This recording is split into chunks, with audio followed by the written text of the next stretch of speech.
This show is dedicated to Ramapo, New Jersey High School sophomore Charlie Landers, who passed away earlier this week from Ewing Sarcoma. Charlie was all about baseball, the true definition of a Diamond Diehard. He fought hard to the end. Rest in peace, number 7.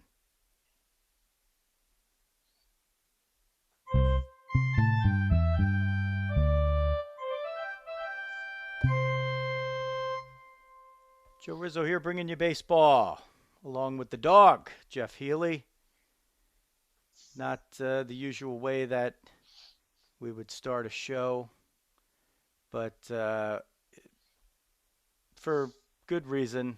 A lot of things going on in the world, way more important than some dumb lockout on the sport that we all love. And when we sit here and do shows, we do features at the end of most shows called Die Hard Dads, where oftentimes we're talking about how we're coaching our kids and some of the other kids. And uh, when you lose somebody in your community of the age, the same age as our kids, Dawg, like we have, it's it just puts everything in life in perspective. And this one, of course, hits home. Um, that young gentleman that we're dedicating the show to was not somebody who was in my direct circles. I'm sure that at some point my boys had probably played against him in one way or another, or in local leagues and stuff like that. But I'm at a lot of those high school games, and that's the school where two of my kids go to, and he was their classmate. So a somber way to start it out, but we'll do our regular usual thing on here as the lockout looms over the guise of the disagreement now on it's something called a potential international player draft. So that sounds so trivial as we sit here talking about it, but of course that's what we do. So we talk about baseball and about life. So we started off here about life, which has an inevitable part of it that unfortunately uh, Charlie Landers had his cut way too short. But we'll move forward and do what we do in our little piece of the internet here. As you follow the show, you'll know that we usually kick it off with Veteran of the Day, and Dawg will get to that in a moment. If you follow the show and if you haven't followed the show, you want to follow it for the first time, we're on all the podcast apps and YouTube. You could just look for Diamond Diehards over there and give us some love and the subscriptions. If you're watching on Facebook on the live stream, we have a Facebook group, a Facebook page, so you could just look for Diamond Diehards on Facebook if you're catching it from somewhere else. And we do videos for just about every show for a couple of years now. Coming up on our 2-year anniversary, if you could believe that, Dawg.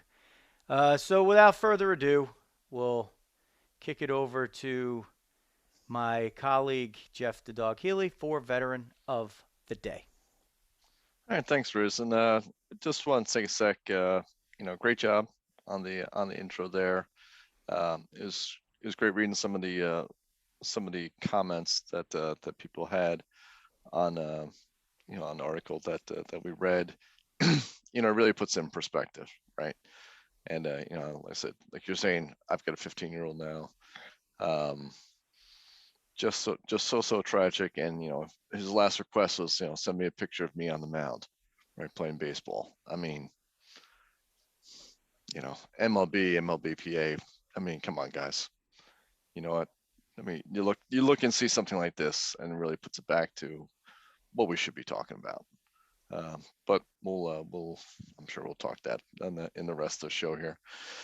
Our veteran of the day, we're keeping with the Ukraine focus. Obviously, rough and getting rougher over in that situation. Um, right back to World War II time in terms of brutality. So really, really rough. We're going to highlight someone who's a groundbreaker for the Ukrainian army. Our veteran day is going to be Ukrainian sniper Olena Bilozerska.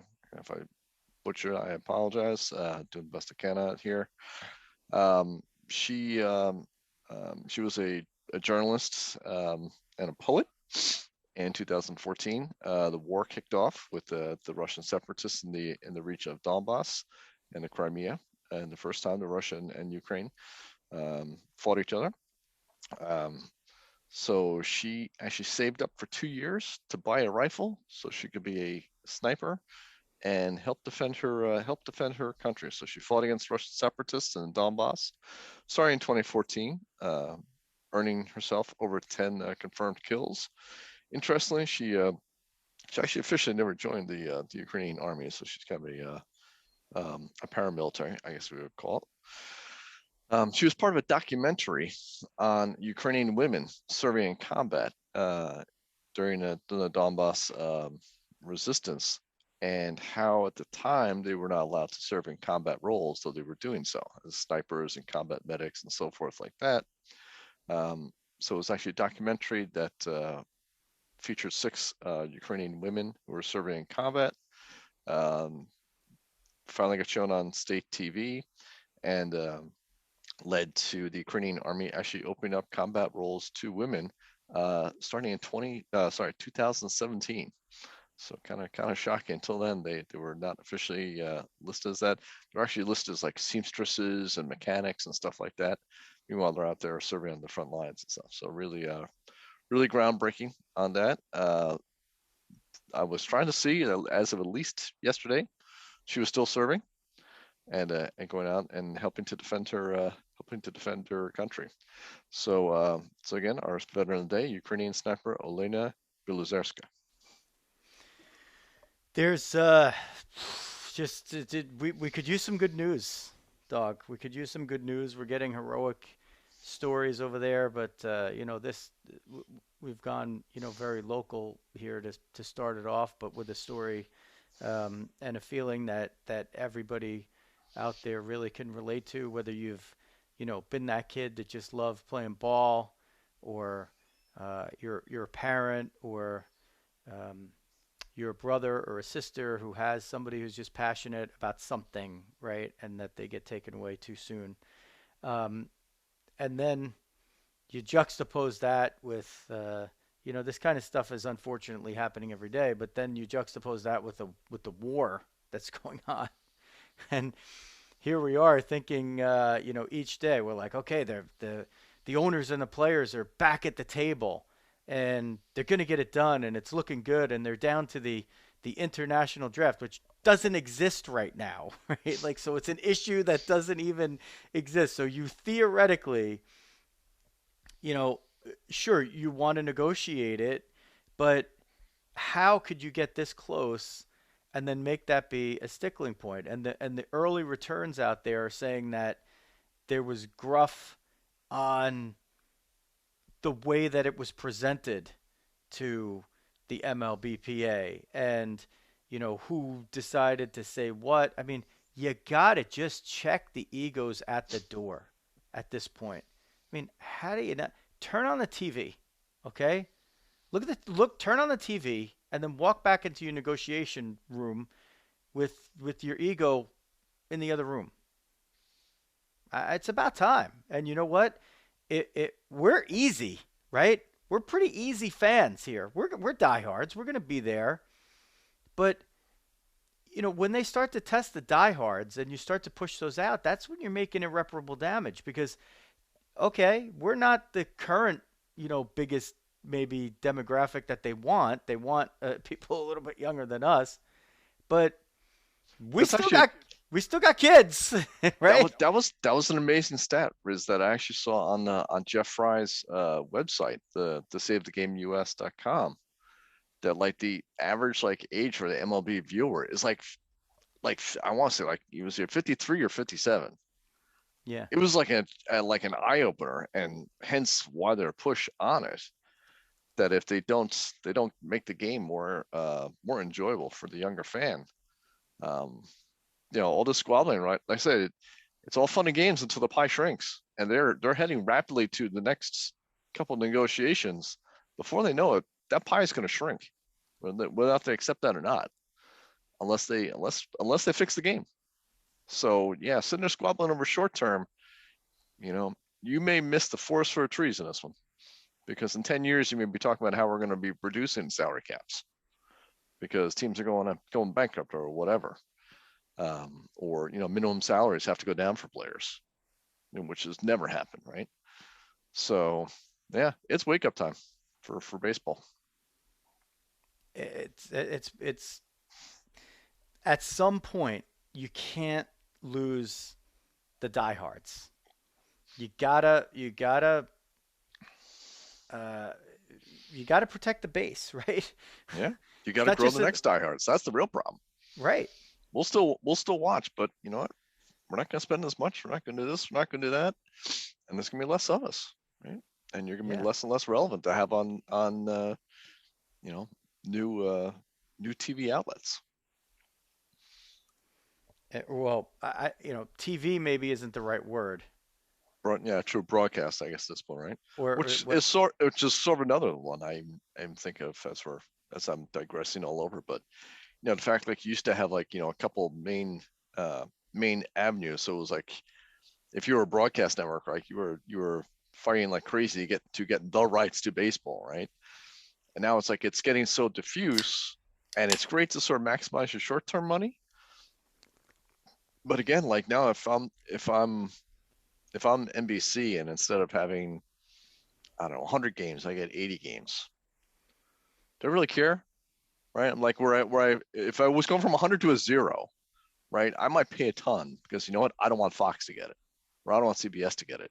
So now it's like you spread it around. You're kind of bringing a little bit of bucks from everybody, and there's a little bit more competition.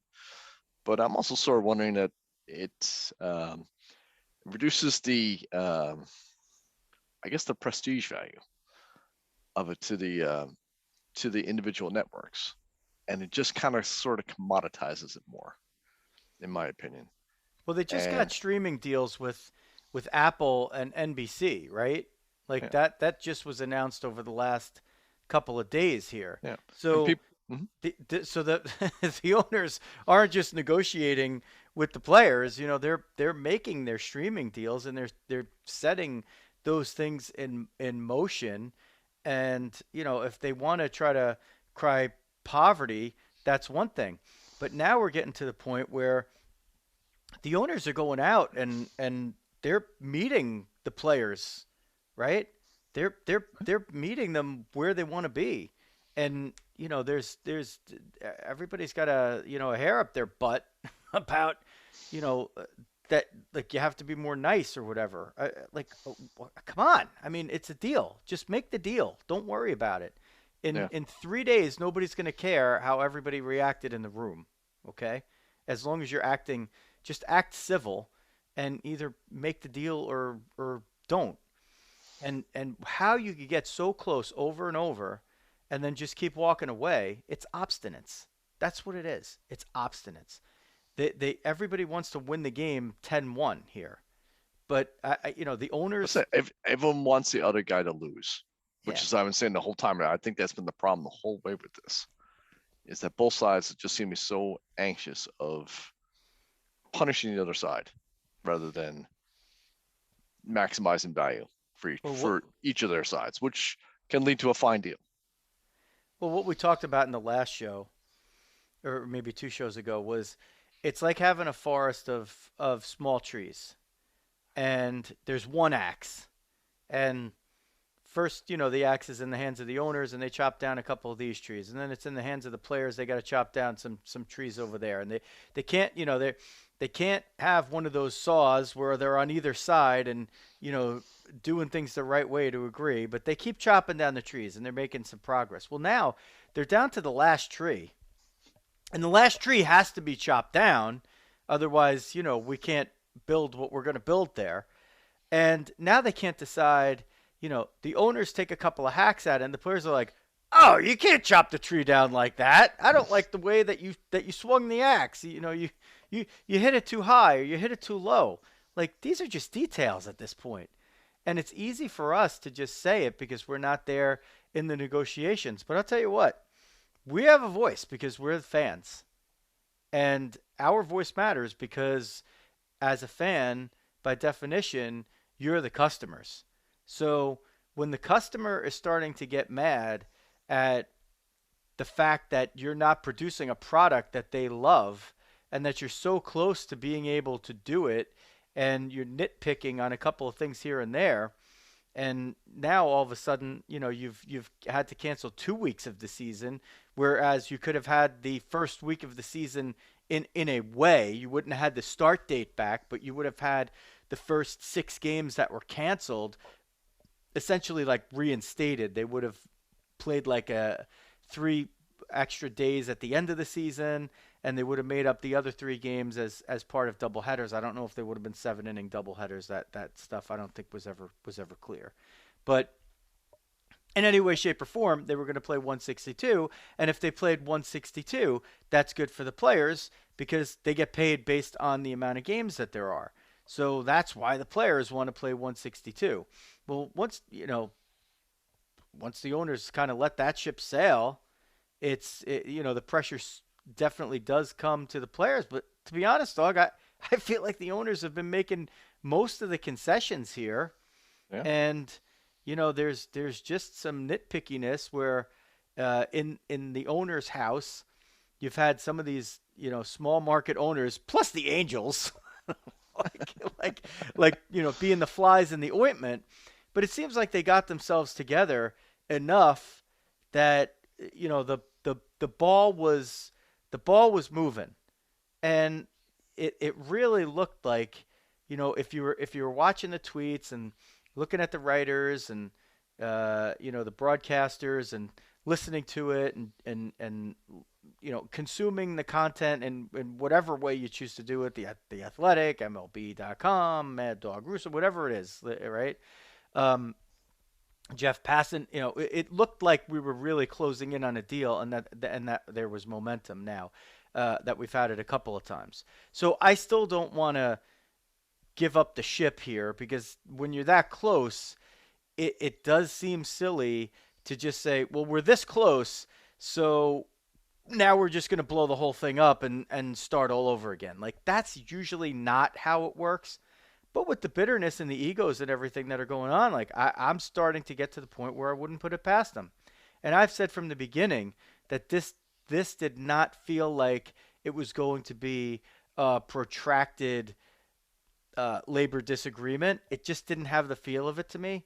But when you're in the throes of it, it starts to feel that way a little bit more when all of a sudden, like for the first time in since 1994, since my birthday, that we've lost games to a labor disagreement.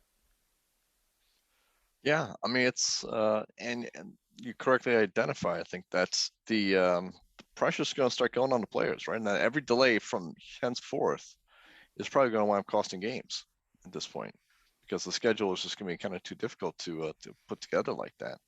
So and also I agree with your your point on basically the owners versus the players, Mike.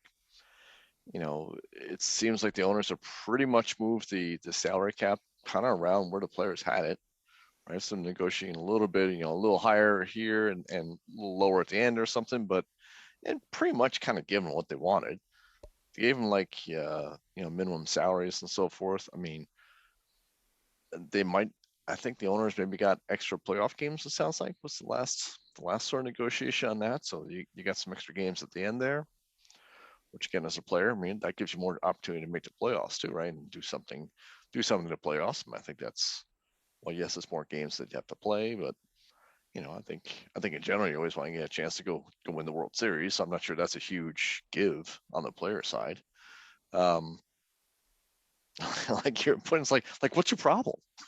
You've pretty much got whatever you got. Like literally, what's your problem at this point? So I don't know. It does seem kind of productive. And again, if I'm the owners at some point, I'm like, you know what? Like we've given enough, right? Now every week, like I'm getting the pain already. Now all of a sudden you're going to start feeling pain too. And how long does that really continue to last? Some players who may get like Super 2 stuff and things like that, all of a sudden they wind up getting blown out. So you negotiate it, and then maybe they don't wind up getting because you don't actually play all the games, right? So what'd you gain on that? Yeah, it's just silly. It's time. It's past time. We've sort of speculated on prior shows, right? That they're trying to do like a Jackie Robinson, do it April 15th.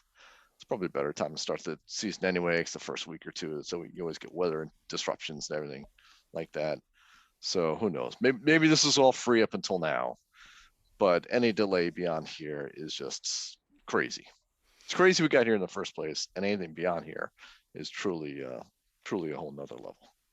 So with the new start date being April 14th, Jackie Robinson Day, April 15th, is still on the table. But, this is a bigger one because it's the 75th anniversary of his debut on April 15th. And 75 is a big number. Like, I know it's every year it's a big thing, and 42 is retired throughout the majors, and Mariano Rivera was the last one to wear that. By the way, check out Mike Saffo's podcast because he got Mariano. Did you see that? That was sick. Yeah, our buddy Mike Saffo. Check him out. And if they are so short-sighted as to not make a deal and just push away more games so that we lose April 15th, like, that's a magic day in baseball, man. It is. It is. They'll be mind blowing if they would sit there and screw that up. That's such an unforced error. I know. Like, already, like you're not doing enough, and again, Dawg, I feel like if they make the deal, all's going to be forgiven very, very quickly. But the more that you push it out, the more you risk losing the base. We talk about this in politics, right? In elections, like, you do have to cater to some, level. You have to cater to your base because you can't win an election without them, right? But that you can stretch them because there's going to be some point where they're just like, well, I'm not going to vote for the other side no matter what. But now when it comes down to baseball, it's a little more cut and dried than that because people could just walk away. Like, they don't have to worry about, am I voting for the players or are they voting for the owners? They could just say, I'm just voting to, like, not watch your game anymore and not pay attention because you guys are jerking it around too much. And by the way, you have competition, yeah, right? a lot. I mean, and they're losing. Baseball has been losing that to esports and soccer, and everything else is starting to come in, and just the more they bite into it with that younger demographic, like we're saying, fast forward 10 years, and your average MLB viewer is 67, right? That is not as cool demographically. Advertisers are not paying up big bucks for that. And by the way, you're on like 15 different streams or whatever, so each individual stream is you're not life or death to them anyway. I don't know. That's no bueno. You are in the window right now where streaming services and what's left of television as we know it for the near future, let's say 5 to 7 years, the emphasis on what they are going to buy is live sports, right? Because it's the thing that actually creates the buzz in the moment, right? You get people tweeting about it. You get people posting on Facebook about it. You get people doing things on social media about it. You get people interacting in all kinds of ways that are just ways that Gambling. are just increasing, right? Gambling as well, right? That's another That's thing. So now live sports, there's a premium on it. So you're sitting on the golden goose here. Even if baseball's dwindling in terms of TV ratings, it doesn't have and look, the popularity itself it doesn't have to be as popular as we perceive that it was in the in the 50s, right? Let's face it, nobody went to games in the 50s. Like it's not like teams, there were a lot of day games and even, the Yankee dynasties there, there were 7,000 people on a Tuesday game at noon. You know what I mean? Like there were people worked, they had other things to do. On the weekend games, they would play double headers. Why? Because that's when they would get 60,000 people in Yankee Stadium and they would get it, you know, packed in, and they would play the whole doubleheader in the span of like 4 hours, right? So, um, and they didn't have lights, so they had to do it. They had to do it during the day. But uh, that doesn't mean the footprint of baseball cannot still be great, and it doesn't mean that the way the world may turn, that it won't still be a wonderful sport. But it starts at the top and then it continues on all the way down to the subject of our show previously with Jeff Fry, the former Major League infielder, who is working hard to get fundamentals back in the game from the grassroots level, but understanding at the same time that it has to be demonstrated at the major league level first for it to become attractive to younger players who are coming up. The other thing that does, Dog, is baseball's always been a sport where uh, the diminutive and the Hulk could coexist and have equal roles. There's a lot of space on a baseball field for Aaron Judge and, for someone who's Ozzie Smith size, right? Like Yep. they could both be great, great players. So why why not continue to try to attract those players? Why do you want to push them away?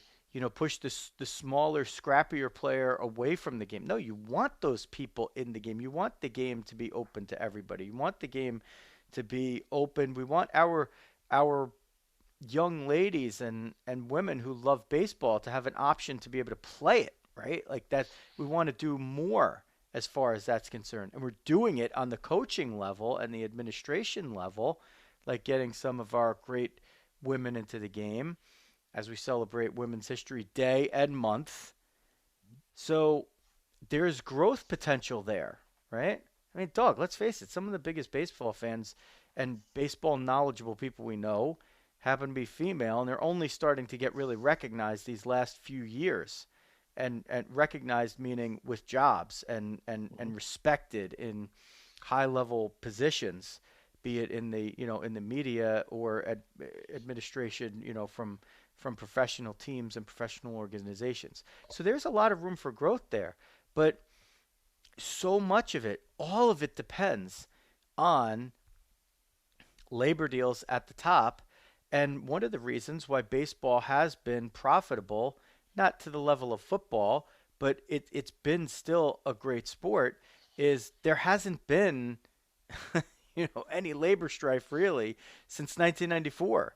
Like they screwed up big time, and it took them a while to get it back, but they have. Mad Dog Russo brought up something incredible on the air yesterday. Incredible to me. The San Diego Padres last year had a higher payroll than the Dallas Cowboys.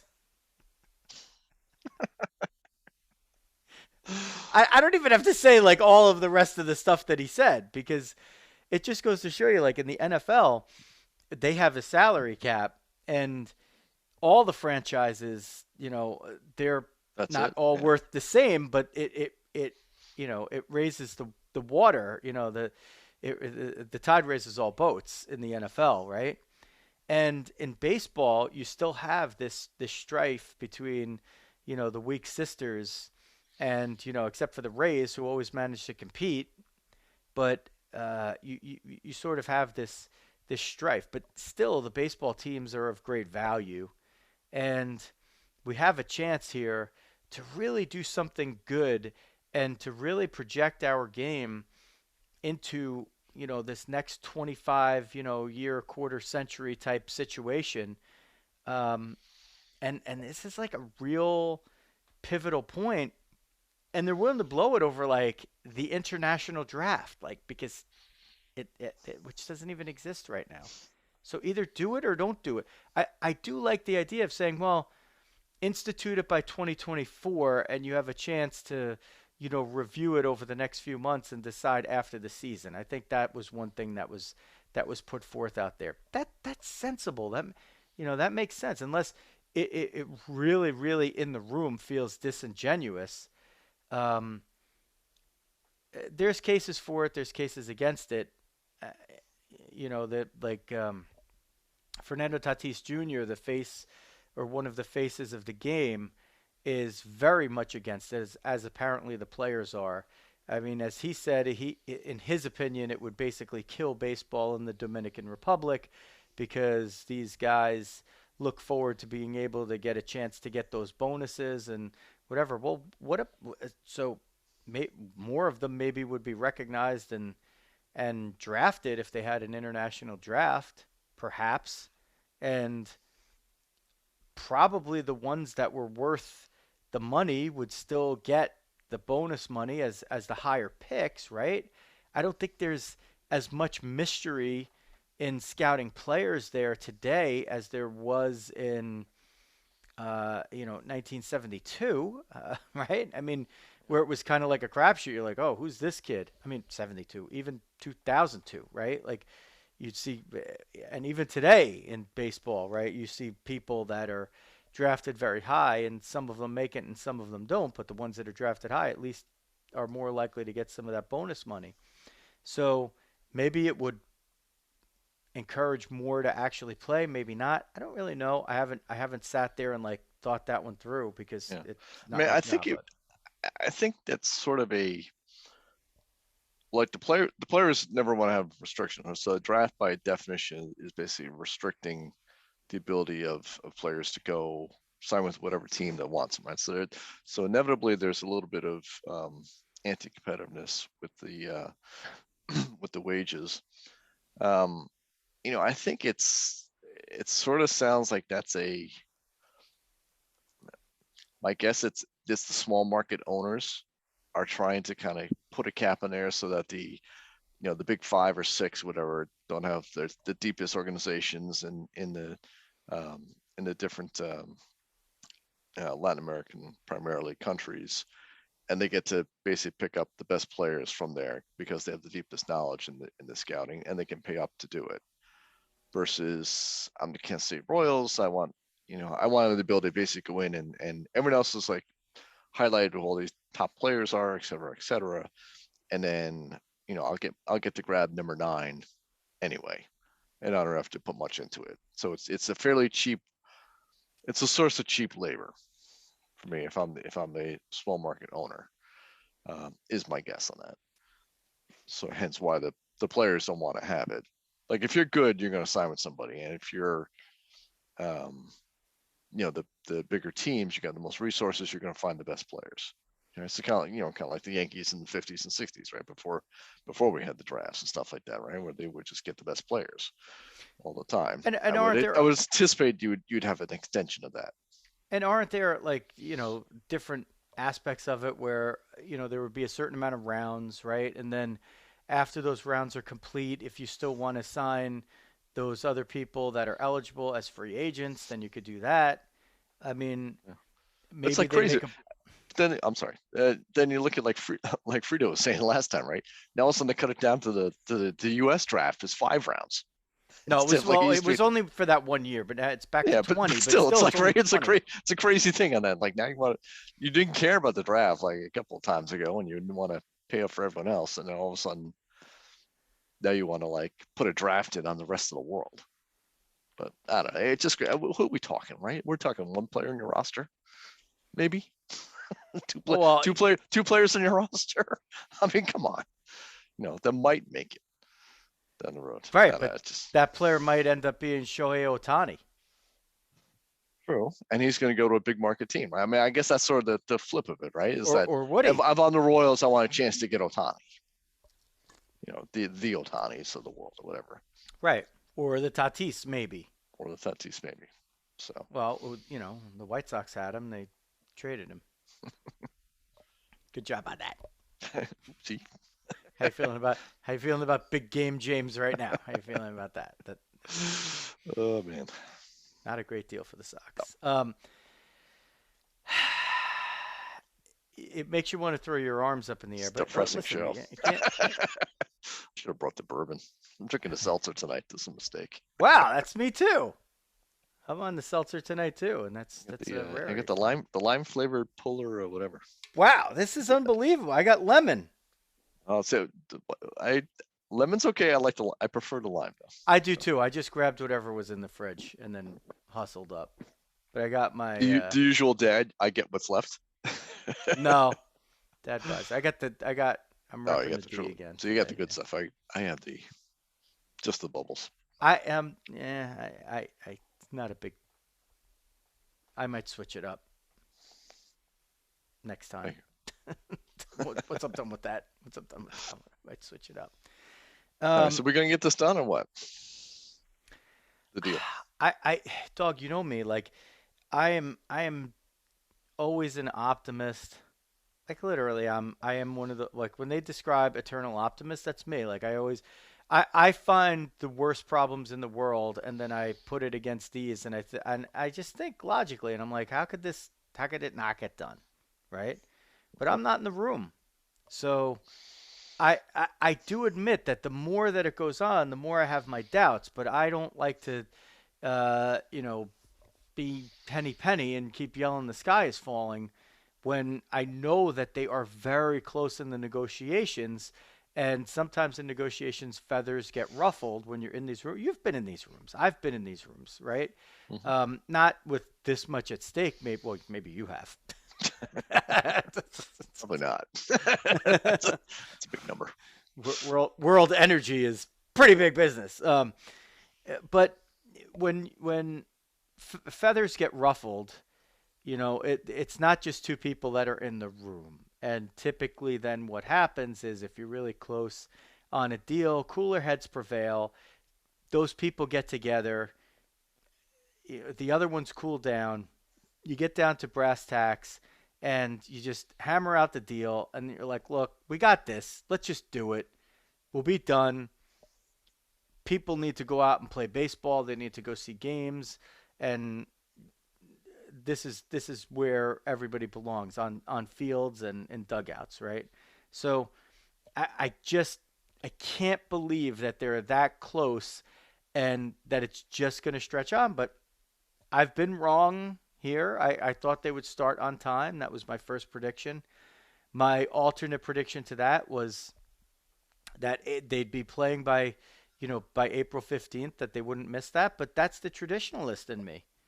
And that's the sentimental person in me that looks forward to Jackie Robinson Day every year, and when the Jackie Robinson story from 1950 is on TV, that I'm watching it. Like that's that part. I don't want to give that up. It's 75 years. I think a lot about what happened in 1947 and where we've come since then.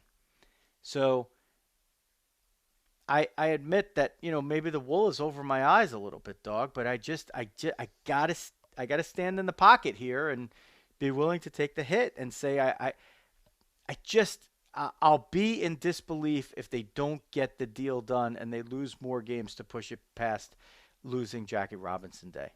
I that will come close to devastating me as far as I could be devastated by greedy people battling for money to play the sport that I love to watch and talk Billionaires about. fighting billionaires.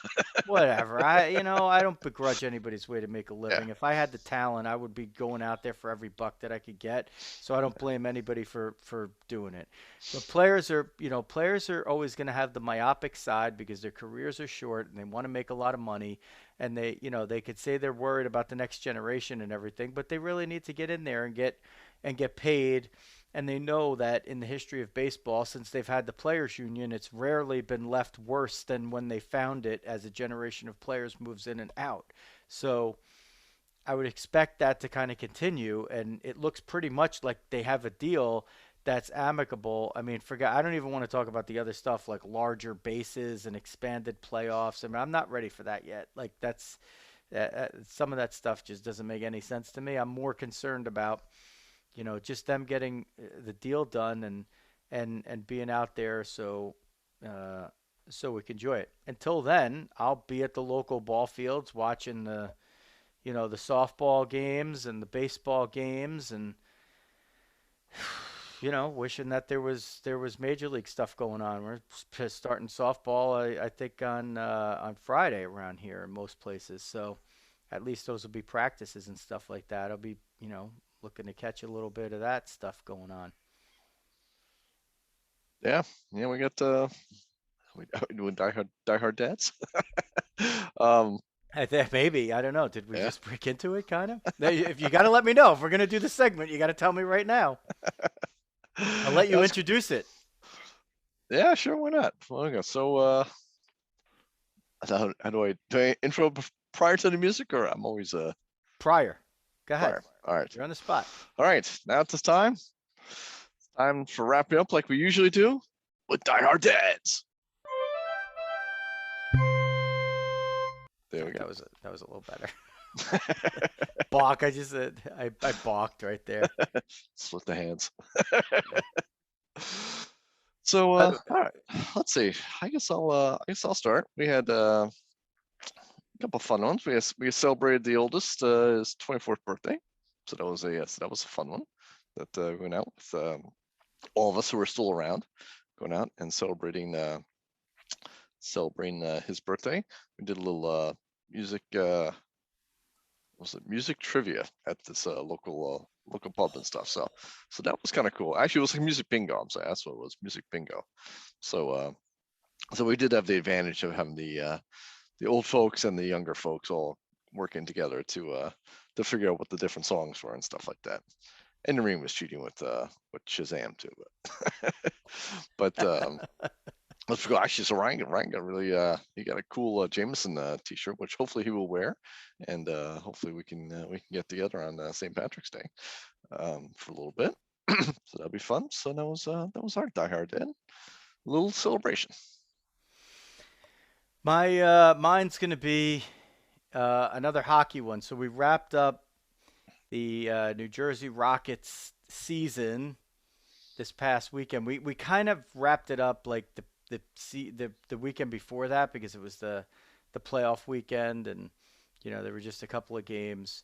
But this was one more day where the teams are still in session. You still have ice, and you call around and you see if you can get teams to play a game, and you have the refs and everything. It's all kind of like included, so you might as well use it if you could do that. So um, the we have 16U and 19U girls teams if you're just tuning in for the first time, and on my other YouTube channel I do live streaming. I do play by play for these games. It was something that started because of the pandemic where I was the only person that was allowed into the arena that wasn't a player or a coach or a referee, and I got just so much great feedback from the parents that I've continued it on even this year, and it's really great for the coaches, the kids, and the parents. You can go back and watch the games and see what you missed. Well, in the 16U game, so I do this game we get there in time for the game. My daughter's not even playing in the game, but I know all the kids that are there, and I really like these kids and the parents. We're the kind of kid group and the parent group are really melded together, even if they don't always play on the same ice at the same time. They're usually practicing together. So in this game, they're playing the Devils organization youth team, and it's such a good matchup because these two teams have been matched up so evenly for the entire season. All the games are always nip and tuck.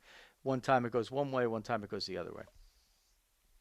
So they go into the third period, the Rockets, and they're losing 5-2.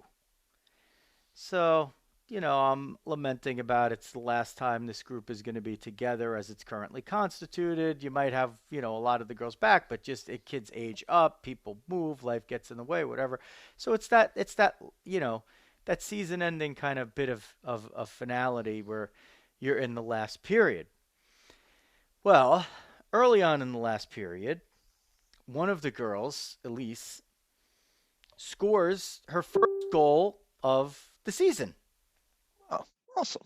Pretty awesome, right? Yeah. Yeah. Well, we'll take that. So it's 5-3, right? Okay. What is that going to do? Is it going to win the game? Oh, we got to keep playing. Well, like 30 seconds later, we get another goal. So it's 5-4. I'm like, oh, the mountain just got a little bit, just got a little bit smaller for us to climb. We get a power play with like 3-4 minutes left in the game, maybe. However, yield a shorthanded goal with about 2:35 left. Oh, that hurts. Or something. I don't know. Maybe, yeah, it was about that. So yeah, it's not looking good. But I did say, I'm like, it's the game's not over yet, but it's definitely, it's not looking good. Yep. Pull the goalie, 6-on-4. One of the girls, Hope, she's magnificent.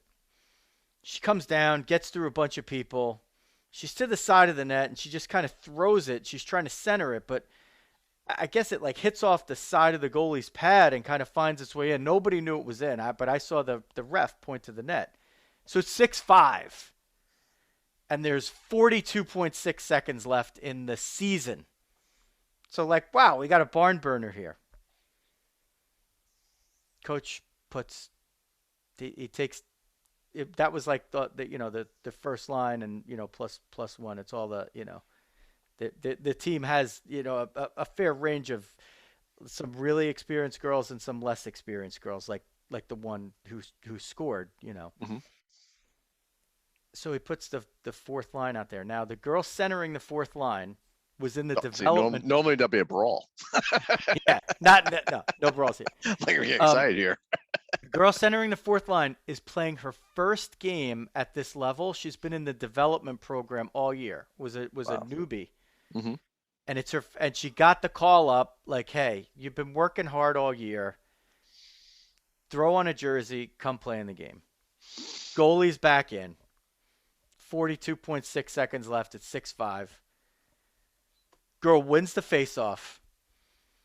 Gets it all the way down. Tries to take a shot. It gets blocked. Gets it behind the net. Tries to center it. Another girl, Alex, crashing the net. She's the smallest kid on the ice. Maybe not by height, but like by weight. She's diminutive. But this kid, the whole year, you're like, man, she always ends up on the ice. She's like trying to, they're not allowed to check, but she's physical. Like, it's the hardest thing to teach kids, like, especially in the girls, like you can't check, but try to play physical. If you get into the dirty areas and get your nose dirty, like you're gonna be successful. So she's played like that the whole year, but like she was a newbie pretty much when she started the season, and she's worked so hard. I see her at practice all the time. She's crashing the net. Puck comes out in front. She gets the backhand on it, chips it over the goalie. 32.5 seconds left. Well, let me just. Riz is going berserk. I went nuts. So go check that out. It's Rockets against Devils 16U. But basically, I could play it. I could play the call. Your show. You can do whatever you want. You're kind of right. I could not believe it. Because this kid, What's promoting? This is like another level for. But listen, this is part of being. This is the dad part of it. That okay, she's not my. I wouldn't know her if she wasn't, friend, in the same organization with my daughter. Yeah. But as a dad, like seeing a kid get that moment after she has worked so hard during the year. And the kid gets her first career goal with 32.5 seconds left in a game that you were losing by 3, and you scored 10.1 seconds after your teammate tied the game. I mean, it was unbelievable. Let's see if I could pull it up.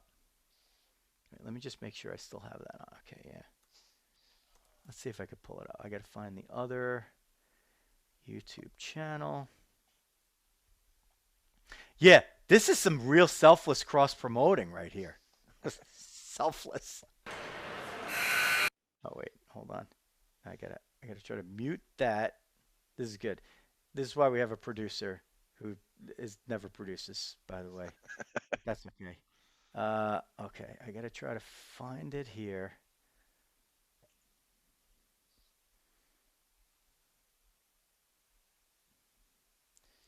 I'm trying to find it without the volume being up. Looking. And there's no scoreboard or graphic or anything like that.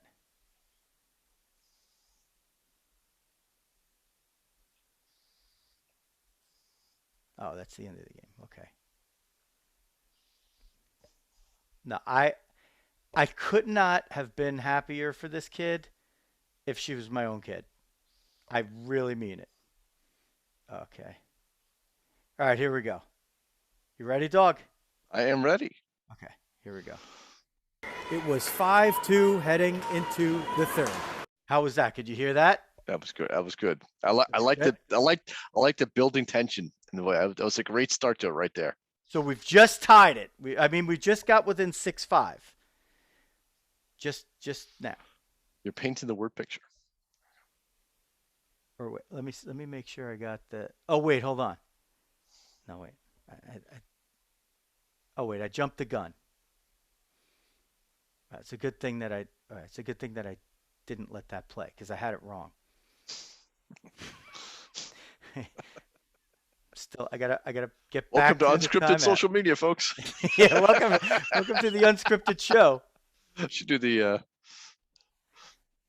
market rundown. Market was up big today. Here's Frank with the rock block. Pieces breaking out all over. Crude down $15. Okay. Let me get to the face off here. Okay, here we go. All right, here we go. You ready, Dawg? 3 in the third. How was that? You heard the whistle? I heard the whistle. Okay. 3 in the third. All right, here we go. Okay, so they've just made it 6-5, and there's 42.6 seconds left. Rocket's a little confused over there. Martins wins the face-off. Martins is the one who was playing her first game. She's the one That's the center. That got called up, yeah, and she was playing center. She Okay. won the face-off, and she just skates it right down. Okay. All right. Hustles in. She's trying to get it on net. It goes just wide. Shoveling it again. Loose in front. She does it. McCoy! 32.5 seconds left in the game. Alex McCoy She won the Stanley Cup. scored her first ever Rockets goal. Oh, that's fantastic. Can you believe that she just did that? How about that? I'm actually speechless. I was too. Is that good cross promotion? That was a great call. The worst thing about it is, in real life, I'm such a huge Devils fan, and I didn't even realize it until later that we're playing the Devils, and I had all kinds of goal calls ready for Alex McCoy all season. And then she shocked me at the end, so I didn't know. All I could do was just say her name, and it was like the Mateau call, which was the worst moment in Devils history, basically, or at least up there.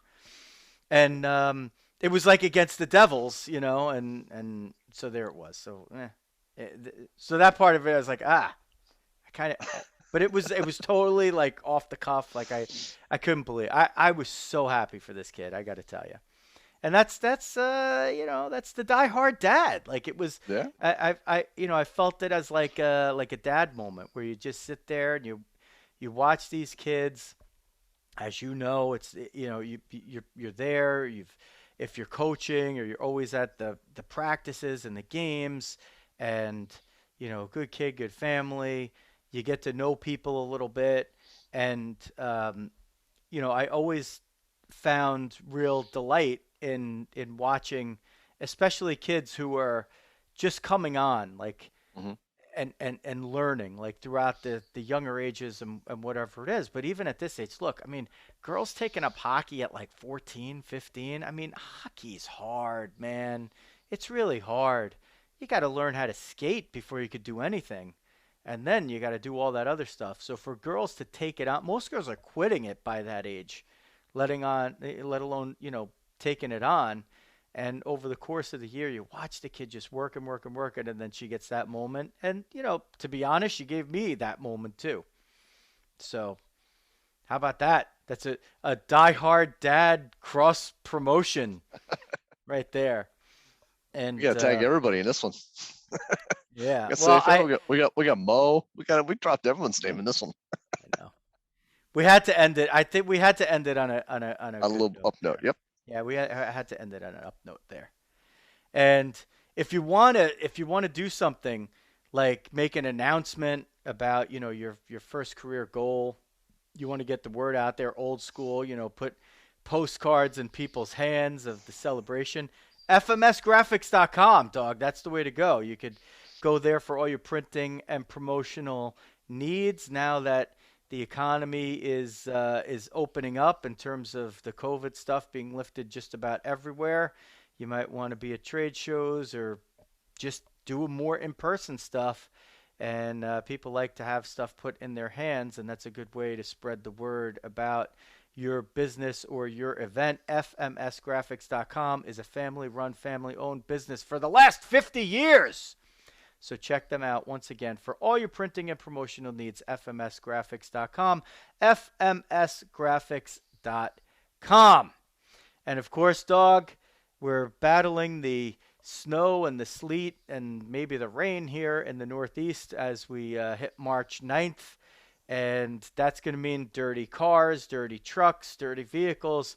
And if you're in the Bergen or Passaic County areas in New Jersey, it's in the offing for you, a trip or 10 to Big Ed's Car Wash in Fair Lawn, just on the outskirts of the Patterson side on Route 20 on River Road over there in Fair Lawn. Go check out Big Ed. Tell him Diamond Diehard sent you. He's got a 118-foot tunnel. Does it all clean and green. And you will not get a better car wash in the East, as far as or maybe anywhere. You know why you need to take care of that car and truck, Miz? Why is that, Dawg? Because each one of them, once you fill up now, they're worth an extra $100. Like I go to Big Ed's, but it's going to cost me $30 in gas to do it. Yeah. So you got to, and I'll tell you what, that's the corridor of cheap gas right there by Big Ed's. There you go. Go to Patterson, right down, or places in Fair Lawn, Elmwood Park. There's the cheapest gas you're gonna find in pretty much in New Jersey or New York is like right there. So go get a fill up somewhere and then go to Big Ed's for your car wash. Big Ed's Car Wash, Fair Lawn, New Jersey. If you like what you've heard, you can follow the show everywhere on social media: Facebook, YouTube, Apple Podcasts, Spotify, TalkShoe. And it looks like, I was looking at some of the metrics, Dawg. It still looks like Apple Podcasts is by far the most frequent place where people check us out. But if you are listening there and you'd like to see at some point some of the video of what we're doing, or just have the video up there if you're a YouTube person, then find us on YouTube, hit subscribe, hit the alerts button, and then every time that we upload content there, you will get a notice. At times in the past, we have streamed live, but we just pretty much stick to Facebook for that. We could always do it again if we grow more there. So if you're a YouTube person, check us out there and spread the word. And if not, then that's fine too. Hit us up on social media because we'd like to hear from you as much as possible at Diamond Diehards, basically everywhere, including LinkedIn. So we appreciate your support to this point as we come up on, believe it or not, 2 years of shows. That anniversary coming up just in a few weeks, and we'll have something special for you there. If you want to follow the dog, he's on Twitter at JeffHealy8. That's the number 8. And I'm there on Twitter as well at Diamond Diehards. So give us a follow and drop us a note. Tell us what you think. And stay positive, people. Once again, it's been great sharing it with you, Dawg. Not, a lot of stuff here that we liked talking about, but stuff that's important, and nothing more important than the young gentleman to whom we've dedicated this show, Charlie Landers, a real Diamond Diehard. Rest in peace, number 7.